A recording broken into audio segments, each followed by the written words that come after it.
Good morning, everyone, and welcome to the European crossover webinar. And we've had quite the sell-off yesterday. We didn't get as much of an effect necessarily in FX as I'm referring to what we saw in indices and even gold. Gold got whacked pretty good. Taking a look what we have as far as data. We do have Eurozone retail sales that will be at the top of this next hour. Then coming to the States, we do get Challenger layoffs, and bear with me.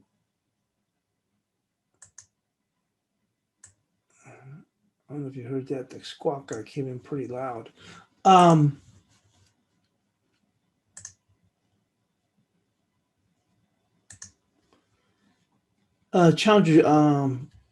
Challenger layoffs, initial jobless claims, weekly jobless claims. And then we do get Canadian labor productivity.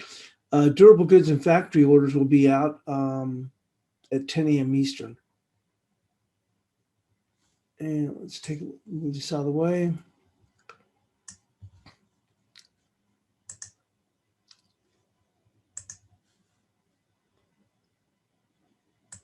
And there's the slide that we saw just in the NASDAQ. And you can see, boy, that's just quite the waterfall on a little bit bigger scale on the 2-hour chart. And not only we did go in and lose the VWAP from the October lows. This is from the October lows, so we've lost the VWAP there. This is a critical area right there for them to hold, which obviously they didn't.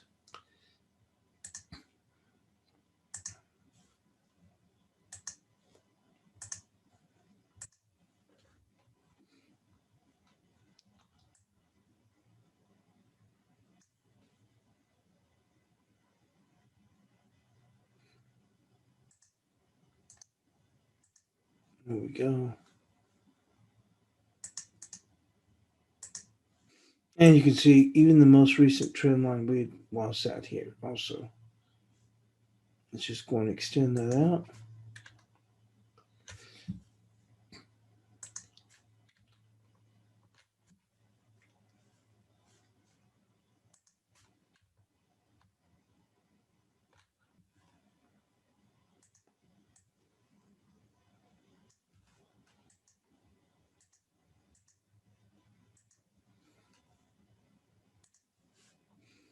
And take a look at the S&Ps.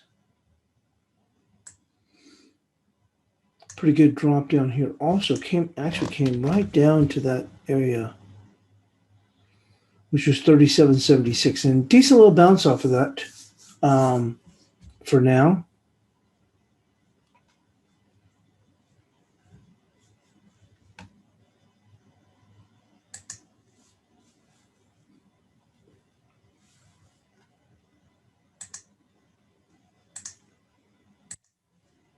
And just a quick look at Bitcoin.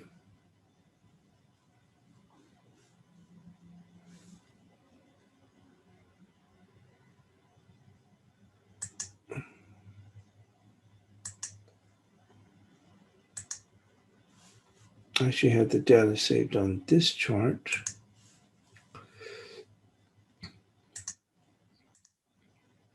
There we go. We did go on and pull back, and actually, if you saw in there, that actually had a gravestone doji here, and then we saw a pretty decent little pullback. Still, although being said, still constructive. We're holding above that 48,000.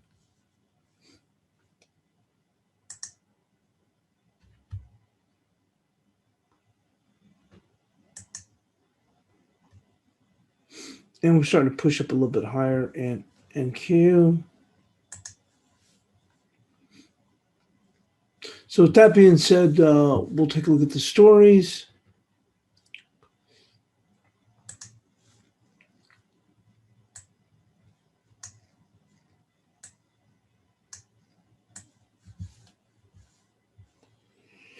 The Aussie and New Zealand dollars restrained as bond sell-off resumes. The Aussie and New Zealand dollars flatlined on Thursday after another spike in global bond yields and spooked investors away from riskier assets. although sentiment was aided by data showing a record Australian trade surplus. The Aussie stood at 77.85. The Kiwi was at 72.51. The renewed sell-off in treasuries rippled through local markets with yields on Australian 10-year bonds popping back up to 1.79 from a low of 1.628. Cash 3-year yields were restrained at 14 basis points as the RBA maintained its 10 basis points target. While the RBA has bought around 60% of the cash April 2024 bond to issue, it has less control of the futures market, which is watched for more deep and liquid. In any case, the central bank has sounded relaxed about the rise in yields, given it largely reflects optimism about the global economy with vaccines being rolled out and U.S. fiscal stimulus on the way. The domestic economy is faring well with figures out this week, showing the strongest 2 quarters of growth on record, while the country's trade surplus swelled to an historic high of 10.1 billion. The Australia has posted 37 successive monthly trade surpluses, said ComSec chief Craig James, noting the rolling 12-month total was also a record at 80.1 billion. Trade surplus provides fundamental support for the Australian dollar. Across the Tasman Sea, the RBNZ governor, Adrian Orr, emphasized that the central banks were deliberately looking to push inflation above target to make up for the years of underachieving.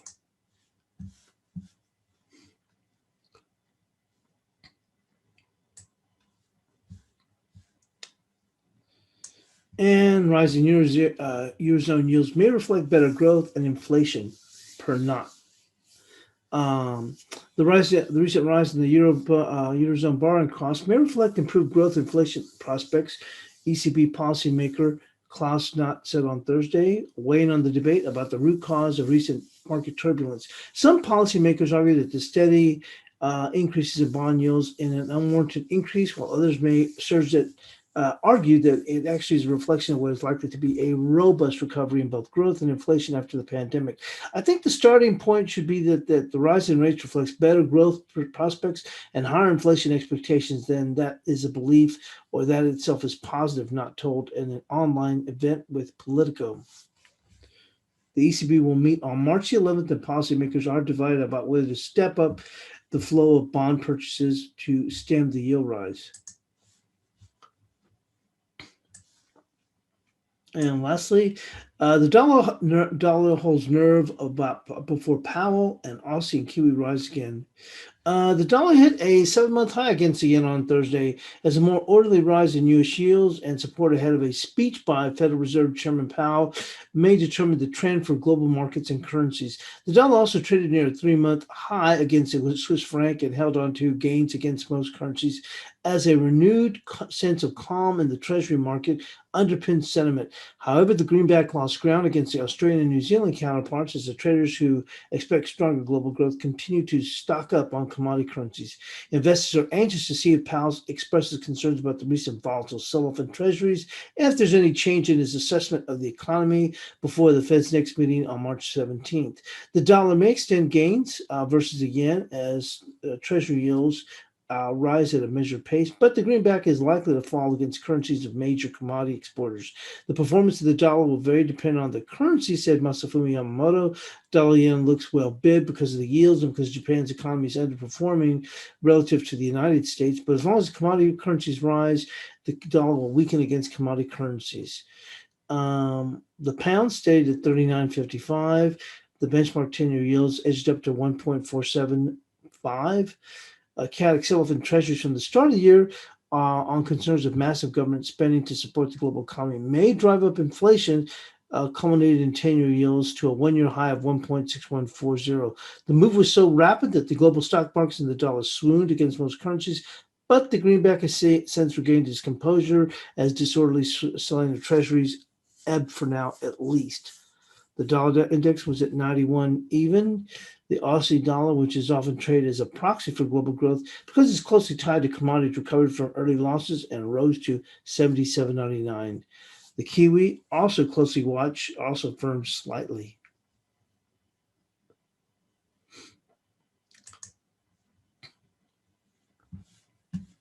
With that, we'll go on and move into our analysis.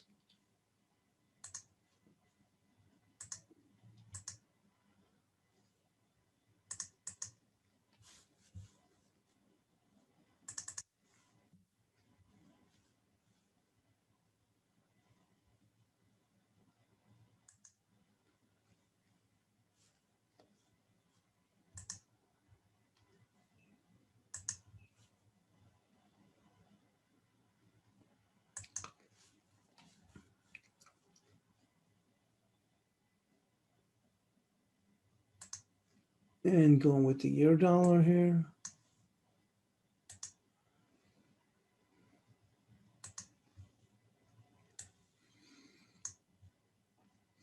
So the euro finished slightly weaker on Wednesday, despite the fall in equities. Support on Wednesday will be 2023 with resistance at 2089.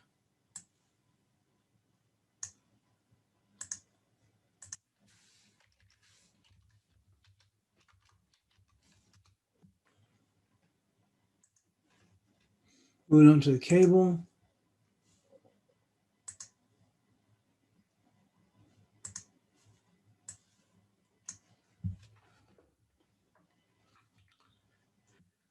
The cable closed slightly weaker after testing the 140 area on Wednesday. Support on Thursday will be 38.86 with it should be resistance with resistance at 39.82. So 38.86, 39.82.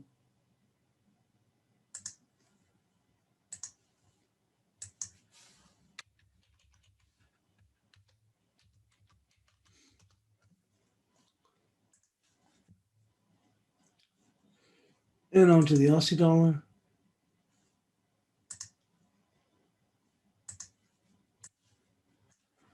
Now, the Aussie, albeit in a tight range, posted a dark cloud cover on Wednesday. Support on Thursday will be 78.18 with support. Oh, doggone it, did it again. So resistance would be 78.18 with support at 77.27.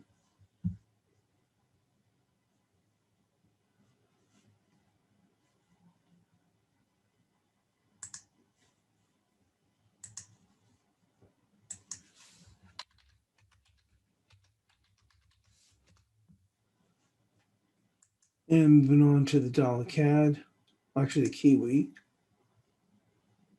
Well, that's what we did do right now. So on to the dollar CAD.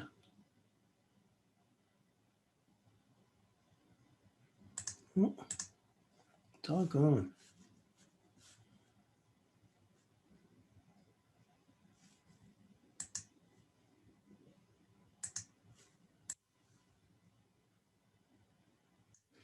So the Kiwi closed lower on a tight range day on Wednesday. Support will be 71.88 with resistance at 72.91.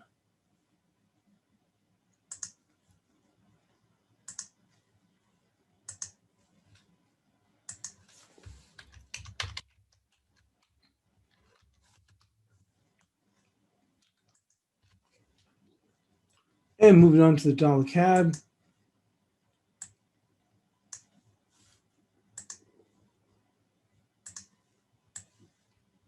Now, the dollar CAD posted a hammer after testing the 126 earlier in the day on Wednesday. Resistance on Thursday will be 27.03 with support at 26.17.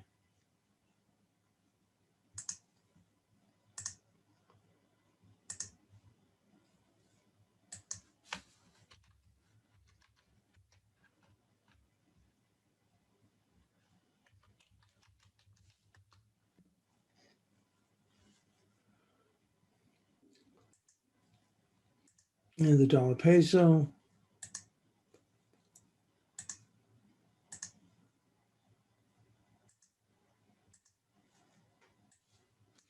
The dollar peso closed at the highest close since November. Resistance on Thursday was 21.07 with support at 20.75.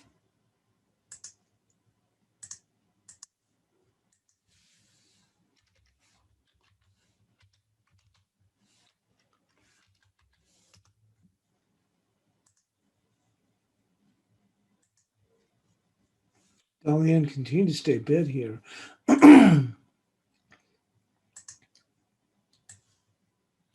Now, the dollar-yen saw its best close since August on the backdrop of higher U.S. rates. Resistance will be 726. We're right there right now. With support at 666.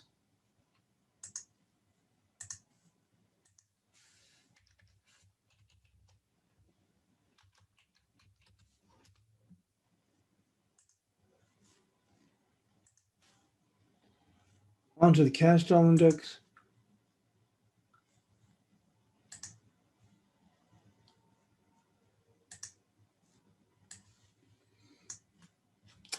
The dollar index closed fractionally higher despite the sell-off in equities on Wednesday.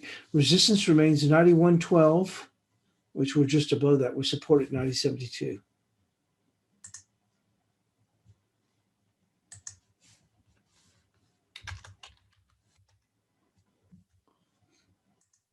And onto the cross rates.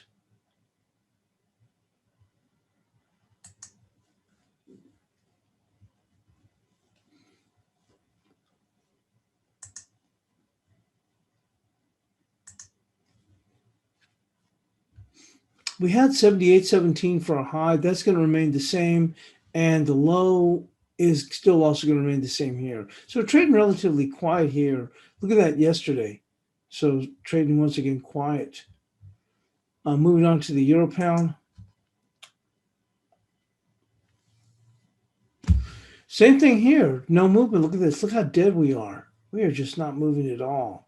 Look how tight the range is today.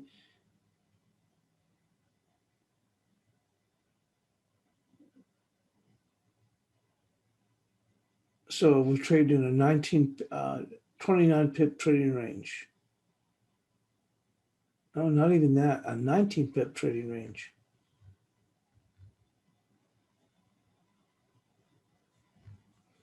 No changes. Going to Eurood.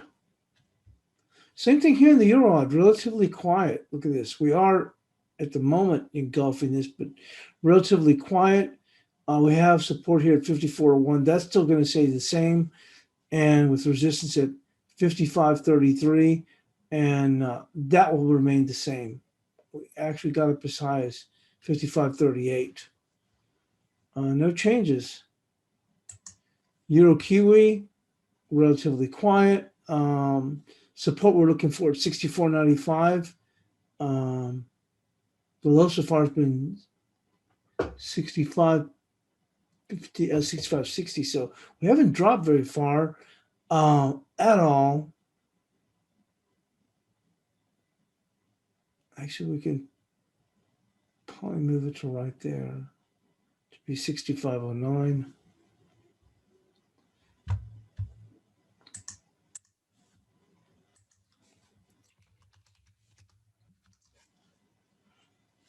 And resistance, that will remain the same at 66.80. High so far today has been 66.73. On to the Aussie yen.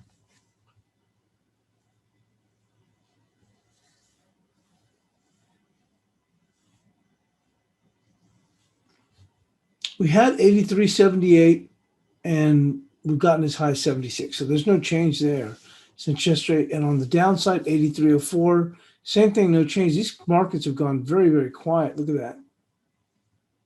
And on to the guppy. We are pushing a little bit higher. We had 49.63 for a high, and today it's 49.69. So no changes there for now, although it seems like it's got a little bit of a bid here. And on the downside, we had 48.08. I think we can pick that up a little bit here. That would be,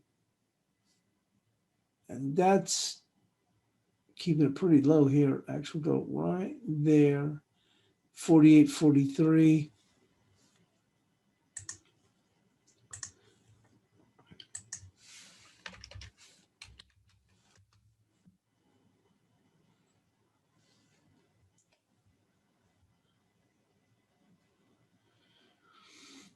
Onto the sterling odd. We had 79.79, and the high today has been 79.64, so no changes there. And on the downside, 77.86.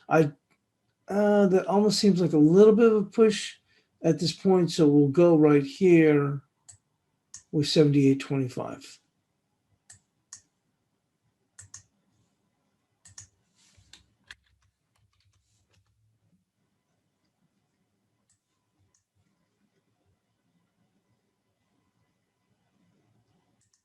I am surprised that we didn't see more of a bigger pullback in euro.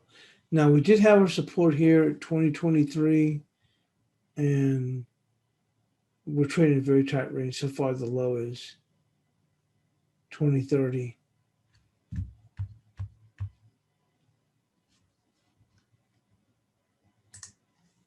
And cable relatively quiet. Look how quiet that is right now.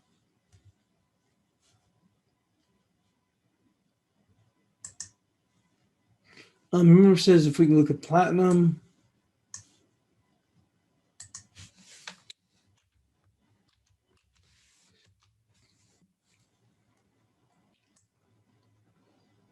well, we've talked about that. If we didn't hold here, we're going to come back down to this area here, potentially.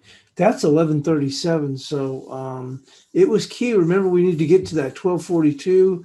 Well, we saw that, look at it yesterday. Certainly the moving gold didn't help. You can see here we dropped down here. Also with platinum being an industrial type metal. This should offer some good support right there, which is going to be 1130, 1135. That would be in line with also the 50-day moving average, which is coming in at 1138.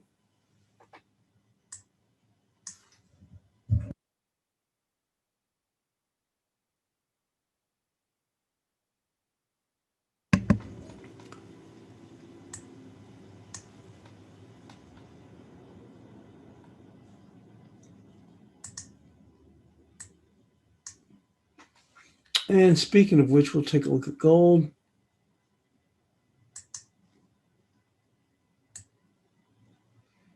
In pretty sad shape right now. Let's we can take a little bit longer look.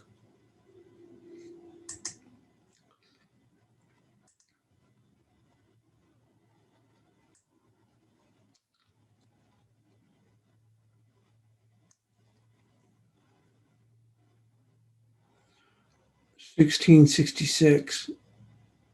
We can potentially get down to on a weekly.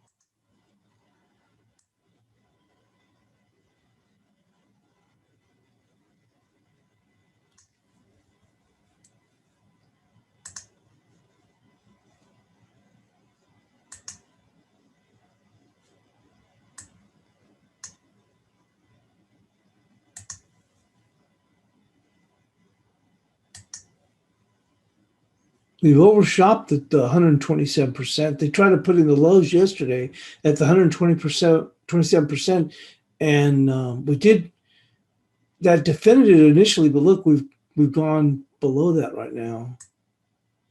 Well, not yesterday because this is a weekly chart. So for this last week, they defended the 127%.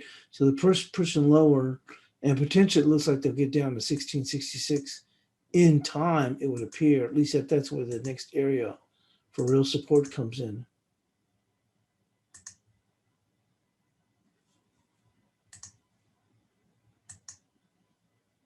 And you can see it here on a monthly chart.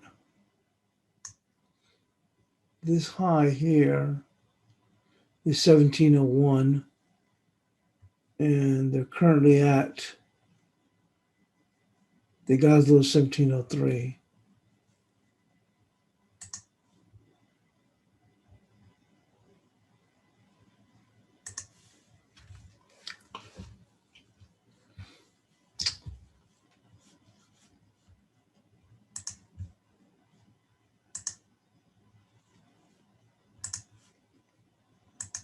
And NASDAQ sliding back down again here. Try to put in a little bit of a hold here and backslide, but we are at the 61%. We'll see if whether this 12,590 holds. This is support right in here. That's we got two POCs, and that's at 12,647. Obviously, we're below that right now. And this actually coincided with the low last night in Asia. Right there, look at that. It's hard to tell, but you got POC there, and you got the value level here, and this POC is not too far away up there. So the market ended up holding here, and now we're trying to see if they can defend this area here. Did overshoot. Let's see.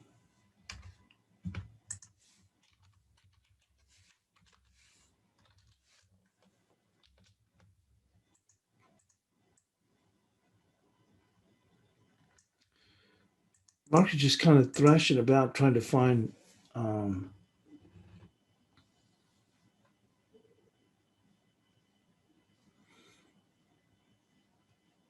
finding support. We had pretty good decent little run off this area here. We did back, took this dip, okay, fine. And then you can see right here, this was ominous here.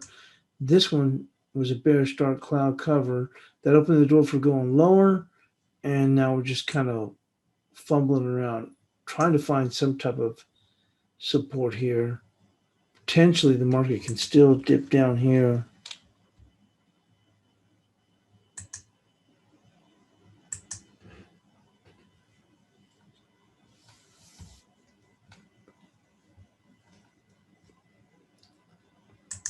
Take a look at a 4-hour chart.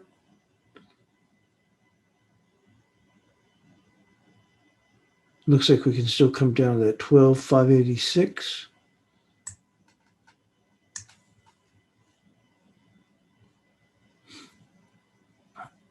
But the key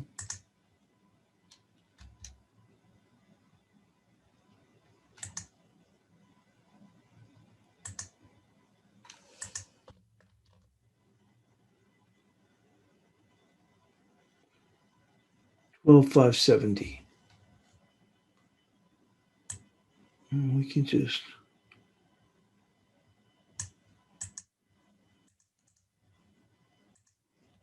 that'll be that 2-hour. We'll see. We make a dip down there, and that whether or not that can hold it. The market's still trying to thumb around, trying to figure out what it wants to do here. And take a look at the S&Ps. Dipping back.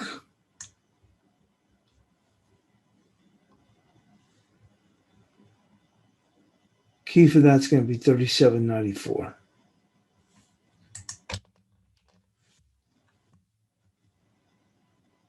And lastly, we'll take a look at Bitcoin.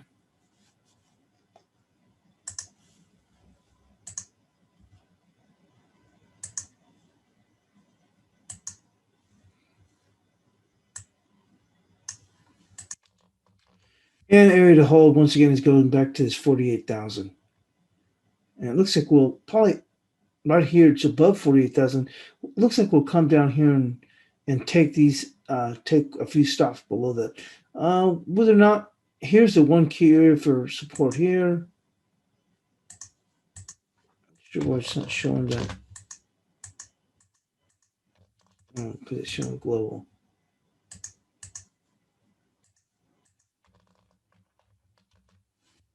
There we go. Would be 47,400. But this comes in right at 48,180. I would think we'll be able to take a few stops below that. With that, we'll call today, and we'll see you in the chat room. And thanks for joining us here on the European Crossover webinar.